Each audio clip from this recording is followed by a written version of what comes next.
The words arrived so quietly, they barely made a sound. Someone is trying to hurt you. 4 words. Whispered. Calm. And impossible to unhear. Marcus Ellington had built one of the most successful technology companies in America. He had survived hostile takeovers, market collapses, and the kind of stress that ages a man a decade in a single quarter. He had heard threats from competitors, lawyers, and disgruntled shareholders. None of them had landed the way those 4 words did, spoken by a child barely reaching his elbow, at his own engagement party. The ballroom of the Ellington Grand Hotel was everything his team had promised. Crystal chandeliers poured warm gold light across marble floors. Wheated roses climbed silver centerpieces on every table. A string quartet played near the stage, smooth and elegant. Hundreds of guests in tailored suits and designer gowns filled the room beneath the glow, laughing, raising glasses, celebrating the future that Marcus had quietly worked toward for 2 years. And somewhere in the middle of all that luxury, a little girl in a simple blue dress was staring at the champagne flute in his hand like it was a loaded weapon. Her name was Nia Brooks. 8 years old. Deep brown eyes. Neat braids tied with silver ribbons, and on her wrist, a small silver bracelet that caught the chandelier light whenever she moved. Her grandmother worked at the community center his foundation funded downtown.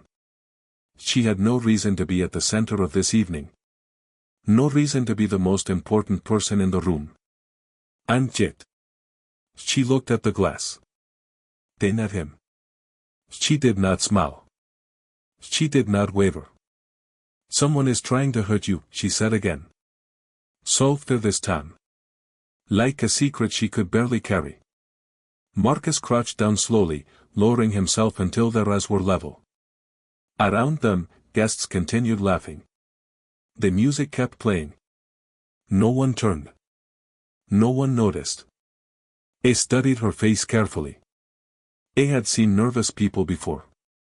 He knew the difference between a child seeking attention and a child carrying genuine fear. This was the second one. What did you see, Nia? He asked gently. She swallowed. Her small fingers closed tighter around the bracelet. I saw someone switch your glass. The words settled into him like cold water. Before she could say another word, applause erupted near the stage. The quartet had finished a piece, and the noise rippled through the room like a wave. Nia flinched at the sudden sound. Marcus noticed. He filed it away. Then Victoria appeared. Victoria Hayes moved across the ballroom the way she moved through every room, with the kind of ease that came from knowing exactly how beautiful you looked and choosing to be gracious about it anyway. Her white designer gown caught the light. Her blonde hair was styled perfectly.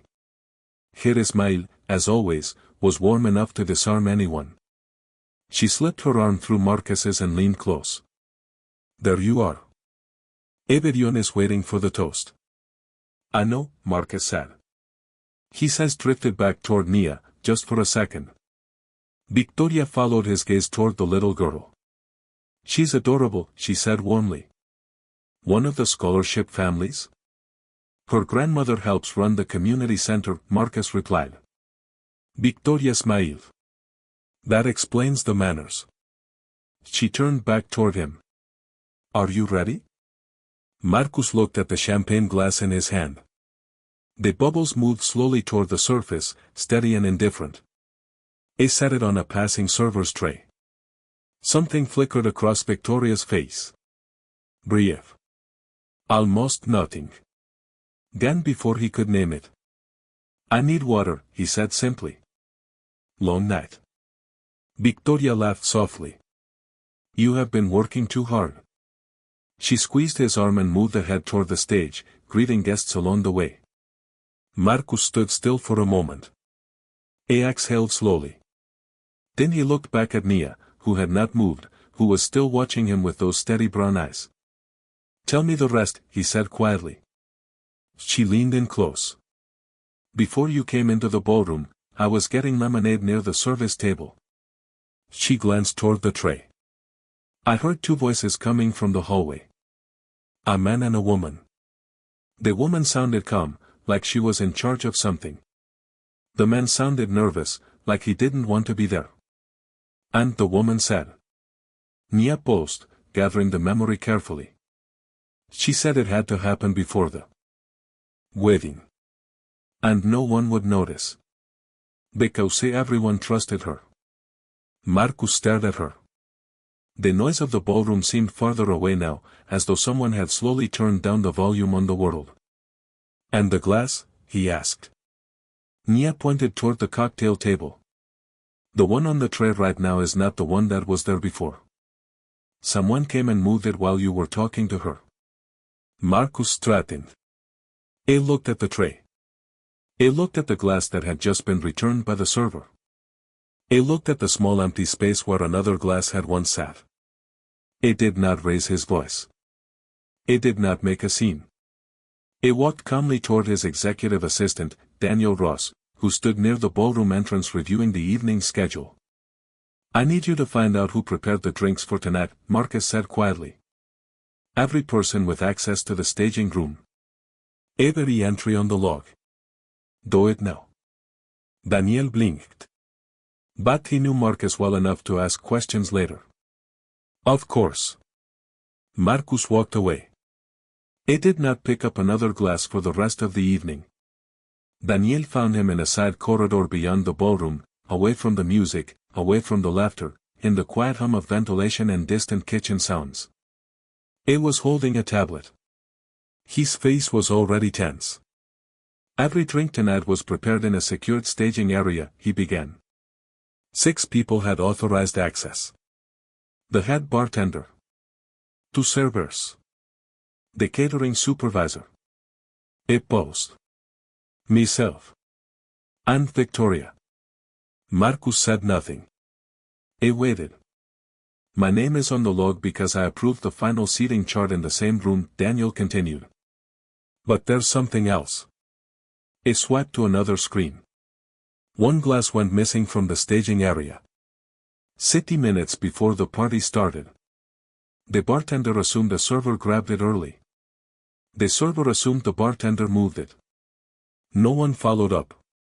Marcus thought of Nia pointing at the serving tray. The empty space. The glass that was not the same glass. Security footage, he asked. Daniel's jaw tightened.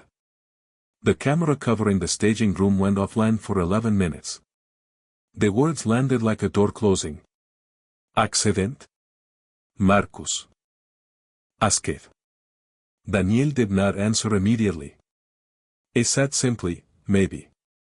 Neither of them believed it. They found Nia standing by a wide window at the far end of the corridor, staring out at the Atlanta skyline. The city spread out beneath her in layers of orange and white light, indifferent and enormous. She turned when she heard them approach, and something in her expression told Marcus she had been waiting. I remembered something else, she said. Tell me. The nervous man. He kept saying it was a bad idea. He said someone might find out. She twisted the bracelet slowly. He sounded like he already knew it was going to go wrong. Marcus and Daniel exchanged a look. That detail was significant. Not a partnership. Not 2 people equally committed to the same plan. 1 person pushing. 1 person afraid. Then Nia straightened slightly and pointed across the ballroom. Here, she said quietly. A woman in catering uniform moved through the crowd near the far side of the room, carrying an empty silver tray, unremarkable, forgettable. The kind of person no one looks at twice at an event like this. I saw her, Nia said. She was standing outside the staging room when I heard the voices. Marcus started moving. They lost her in the corridor. The woman had moved through a service door and disappeared down the stairwell before they reached her. 1 floor down, then another, until the footsteps faded and they stood in the lower banquet level surrounded by staff who all looked wrong. Daniel found a staffing clipboard on a supply cart. He scanned through every name assigned to that section of the ballroom. None of them matched her description. She's not listed, he said quietly. Then she shouldn't be here, Marcus replied. The room felt colder. If she had entered under false credentials, then nothing about her presence tonight was accidental. Daniel continued through the file. Then he stopped at a name that had been checked in at the beginning of the shift but never logged a single activity since. No breaks. No supply runs. No check-ins. The name was Angela Pierce. Nia looked at Daniel's phone the moment the photograph loaded. "That's her," she said without hesitation. Daniel immediately requested her full employee file. When it arrived, he opened it and read quickly. Angela Pierce had worked 3 events at the hotel in the past 6 weeks. Nothing before that. And at the bottom of her application, in the emergency contact field, was a name Marcus recognized immediately.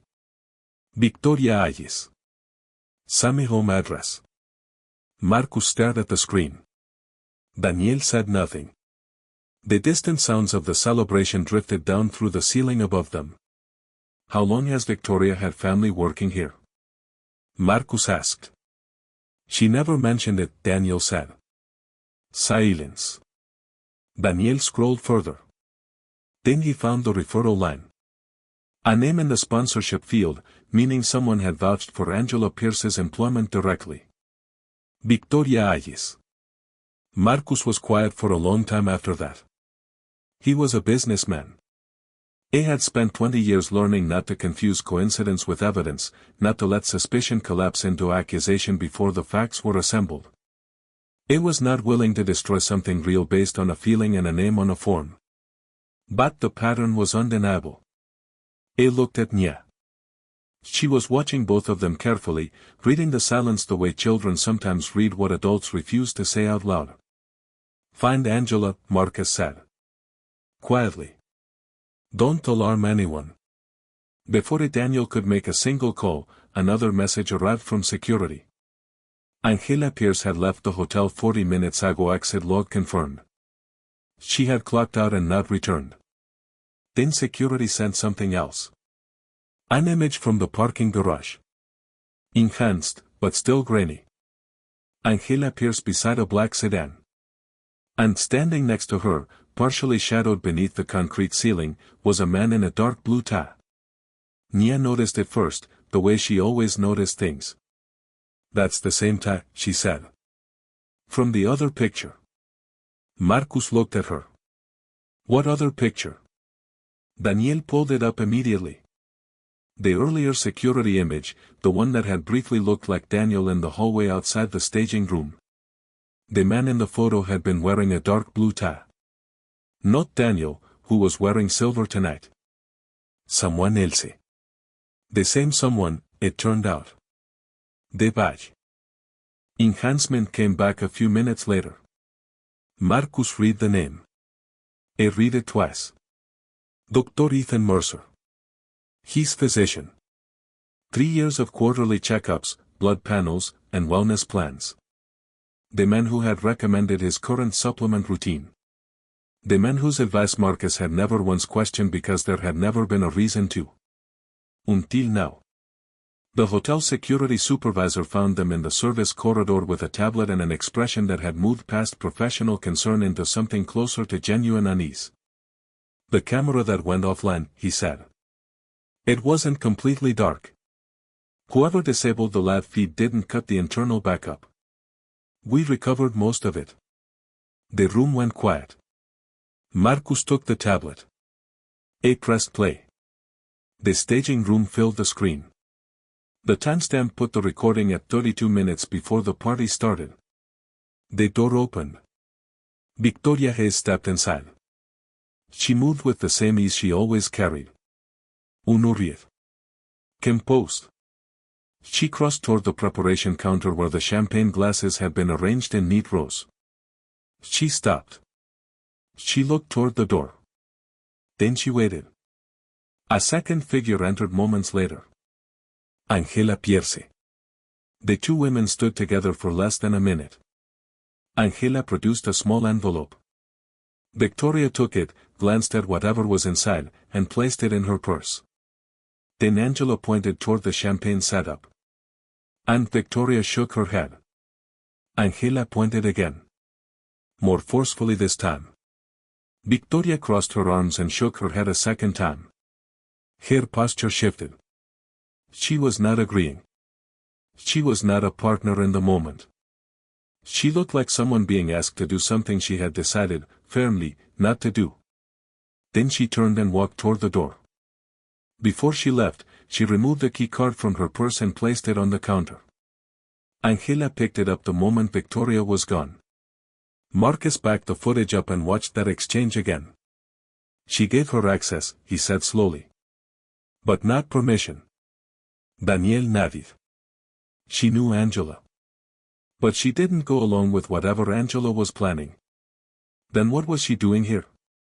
No one had an answer yet. The recording continued. Angela alone now. She moved to the edge of the frame, into the blind spot, and vanished from view for 30 seconds. When she reappeared, she was holding a single champagne glass. She looked toward the hallway. Then she left the room quickly, the glass in her hand. The missing glass. The one Nia had recognized from across the ballroom. Marcus handed the tablet back to the supervisor. His voice was steady when he spoke. What happened to that glass? We don't know yet, the supervisor admitted. Then his radio crackled. He listened for a moment, then looked directly at Marcus. Mr. Ellington. His voice was careful. Angela Pierce is back in the building. She came back voluntarily. And she's asking to speak with you. The conference room on the second floor was small and quiet. Glass walls looked out over the Atlanta skyline, the city spreading wide and unaware beneath a clear night sky. The celebration above was a world away. Angela Pierce sat alone at the far end of the table. She stood the moment Marcus entered. She did not look dangerous. She did not look defiant.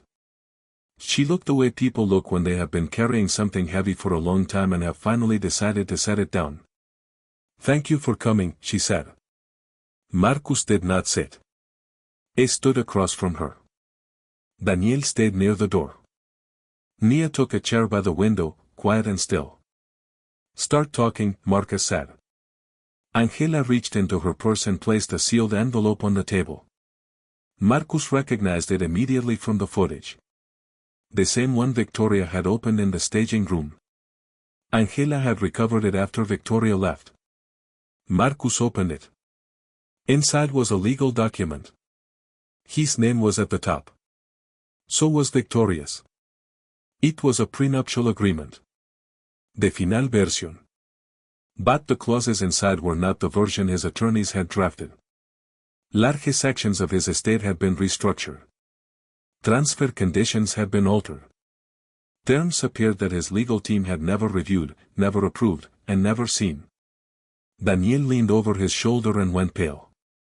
These changes were never submitted to legal counsel, Daniel said quietly. No, Angela confirmed. Because they weren't meant to be reviewed. They were meant to be signed. Marcus looked up.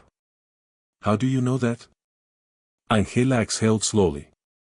Because Victoria asked me to deliver the original documents to Dr. Mercer 6 weeks ago on her cousin. She trusted me with things she didn't trust anyone else with. She paused. I didn't understand what I was carrying then. But I started to suspect. So I made a copy. The room was very still. Dr. Mercer, Marcus repeated. He wasn't trying to harm you physically, Angela said quickly. The supplements he recommended were not dangerous on their own. But combined with specific additional compounds over time, they could produce symptoms that looked like serious cognitive impairment. Memory problems. Concentration difficulties. Fatigue. Marcus felt something cold move through him. He thought about the past several months. The unusual tiredness he had chalked up to overwork. The occasional sharpness of thought that seemed to dull by mid-afternoon. The quiet moments of frustration with his own focus that he had dismissed as stress.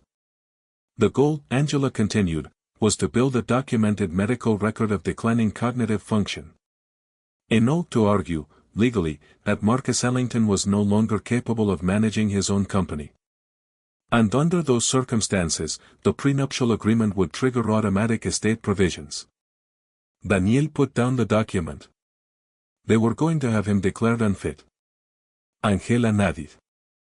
Her voice dropped. I found out the full plan by accident 3 weeks ago. I should have come forward then. She looked at the table. I was afraid. I didn't know who to trust. I didn't know if anyone would believe me. What changed tonight? Marcus asked. Angela looked toward the window. Then toward Nia. I heard her, she said simply. I was in the hallway when a little girl walked up to a man at his own engagement party and told him the truth without hesitating. Without knowing what would happen.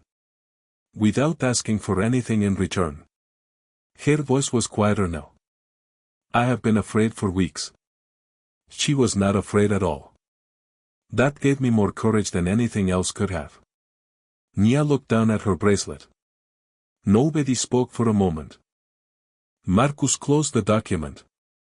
He looked across the table at Angela for a long time. Then he looked at Daniel.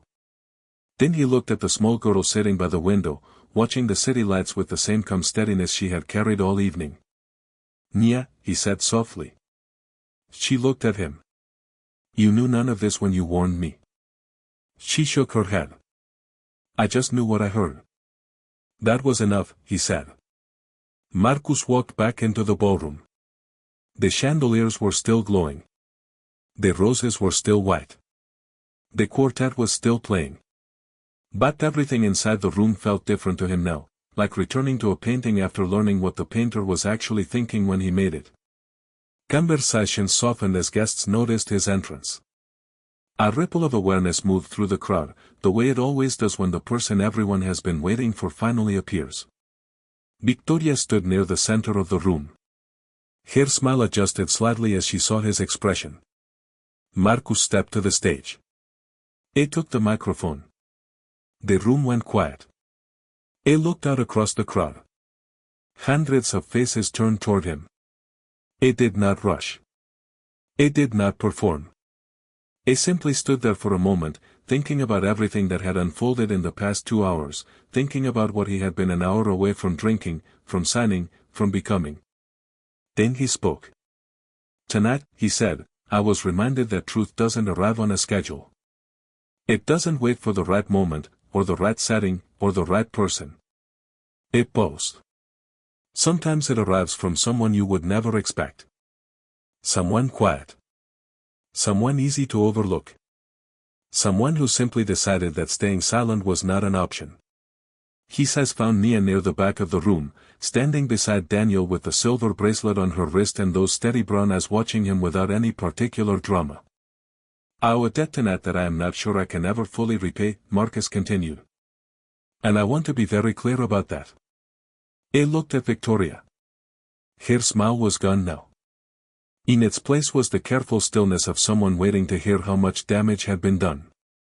This engagement is over, Marcus said. Simply. Several serious matters have come to light tonight that require full investigation. I will not say more than that in this room. But I will say this. He looked across the crowd. The most important person here tonight was not the man at the microphone. He stepped back. He set the microphone down. Smoke moved through the room in waves. Whispers rose. Cameras lowered. Staff paused in place. One by one, heads turned to follow Marcus's gaze toward the back corner of the ballroom, where a child in a blue dress stood holding a silver bracelet and looking as though she would very much prefer not to be the center of attention. Much later, when most of the guests had gone and the hotel staff had begun the long, quiet work of restoring the ballroom to ordinary life, Marcus found Nia standing at the wide lobby window that overlooked downtown Atlanta. The city was still bright. Still moving. Indifferent to what had happened inside this building. Cars turned below, their headlights tracing quiet patterns across the street. You should be tired, Marcus said, walking up beside her. I am, she said. But she did not turn away from the window. He stood beside her for a moment, both of them looking at the lights. You saved my life tonight, he said. Maybe not the way that sounds in movies. But in the way that actually counts. Nia considered that. I just said what I heard. Most people who hear something like that find a reason not to say it, Marcus replied. They think about what it will cost them. What people will think. Whether anyone will believe them. A looked down at her. You didn't do any of that. She shrugged one shoulder. My grandma says if you know the truth and you don't say it, the truth doesn't go anywhere. It just stays inside you and gets heavy. Marcus was quiet for a moment. Your grandmother is right. Nia looked up at him. Are you going to be okay? The question was so simple. No agenda behind it. No calculation. Used to child asking a man if he was going to be okay. I think so, he said. It's going to be complicated for a while. There will be lawyers and investigations and a lot of conversations I don't want to have. Exhaled. But. Ella be okay. She nodded, apparently satisfied with that. They stood together a little longer. The city moved below them. One man who had built an empire out of strategy and control, and one little girl who had walked into a room full of powerful people and simply told the truth. I want to make sure your grandmother knows what you did tonight, Marcus said finally. Nia looked slightly alarmed. She's going to make me eat more vegetables. She always thinks doing the right thing means you need extra nutrition. Marcus laughed. A real laugh. The first one all evening. He crouched down so they were a level again, the way he had earlier in the ballroom. Whatever you need, he said seriously. School. College. Whatever comes next. You tell me. I'll write. Nia studied him for a moment, deciding whether to take the offer seriously or politely decline. Okay, she said finally. And that was all. The city lights continued below. The hotel settled into its late-night quiet. And Marcus stood up slowly, thinking about how the most carefully laid plan he had ever encountered, one built over months, involving a doctor he trusted, a woman he loved, and a legal document designed to erase his future, had been dismantled in a single evening by an 8-year-old girl who had simply decided to say something. Power did not protect him tonight. Bealt did not protect him. His reputation, his instincts, his network of lawyers and advisors, none of it. A child with a silver bracelet protected him. Because she listened when no one else was paying attention. Because she was brave enough to speak when speaking was the harder choice. Because she understood, in whatever wordless way children sometimes understand things adults have long since forgotten, that the truth is only useful if someone is willing to carry it. And she carried it all the way across a ballroom full of crystal chandeliers and designer gowns and powerful people who never once looked her way. Until it was too late to look anywhere else.